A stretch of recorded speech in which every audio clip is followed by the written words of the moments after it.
இஸ்ரவேல் தேசத்தை நீங்க எடுத்துக்கொள்ளுங்க. கிறிஸ்துவுக்கு பின் 70 ரோமருடைய படைகள் வந்து சூழ்ந்து எருசலேமை முற்றிலுமாக அழித்து போட்டார்கள்.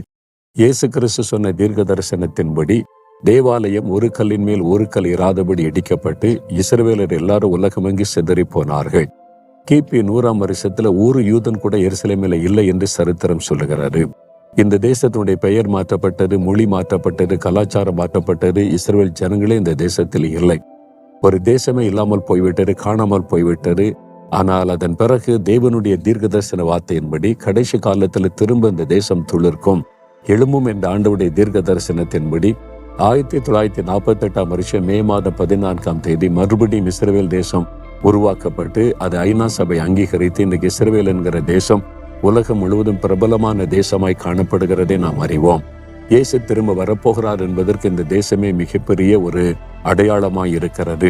இப்ப நான் நின்று பேசிக்கொண்டிருக்கிற இடத்துல பெரிய சமவெளியை பார்க்குறீங்கள, மெகிடோ என்று சொல்லி இந்த சமவெளி அழைக்கப்படுகிறது. கடைசி காலத்துல நடக்க போகிற அர்மகதோன் யுத்தம் நடக்கிற இடம் தான் இந்த பெரிய பள்ளத்தாக்கு. இவ்வளவு பிரம்மாண்டமான, இவ்வளவு பெரிதான ஒரு பள்ளத்தாக்கு இந்த தேசத்தில் அவர் எங்கும் பார்க்க முடியாது. வேதத்தில் சொல்லப்பட்ட அந்த அர்மகதோன் யுத்தம் நடக்க போகிற இடம்தான் இது. அதனால கடைசி காலம் மிக சமீபமாய் வந்துவிட்டது. இயேசுடைய வருகை மிக சமீபம். உலகம் முழுதும் நடக்கிற ஒவ்வொரு சம்பவங்களும் இயேசு சீக்கிரம் வரப்போகிறார் என்பதை தெளிவாய் வெளிப்படுத்தி கொண்டிருக்கிறது. கடைசி காலத்துல தீங்குகள், அதாவது பூமி அதிர்ச்சிகள், கொள்ள நோய்கள், பஞ்சம் எல்லாம் உலகம் தழுவின விதத்தில் வரும் என்பதாய் லூக்கா 21ஆம் அதிகாரத்தில் இயேசு சொல்லியிருக்கிறார். அதன்படித்தான் COVID-19 என்ற கொள்ள நோய் உலகத்தையே பாதித்த கொள்ள நோய். அதே மாதிரி இன்னைக்கு உலகத்தின் பல தேசங்களை பாதிக்கிற பஞ்சங்கள் உண்டாக்கி கொண்டு வருகிறதை நாம் கண்கூடாய் பார்க்கிறோம். அப்ப உலக அளவில் பல தேசங்களை பாதிக்கும் வண்ணமா இனி தீமைகளும் கடைசி கால ஆபத்துகளும் வரப்போகிறது, வந்து கொண்டு இருக்கிறது.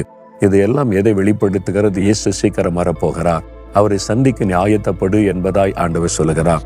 நாம் ஒவ்வொருவரும் ஆயத்தப்பட வேண்டியது அவசியம். வரப்போகிறவர் பரிசுத்தமுள்ள தேவன்.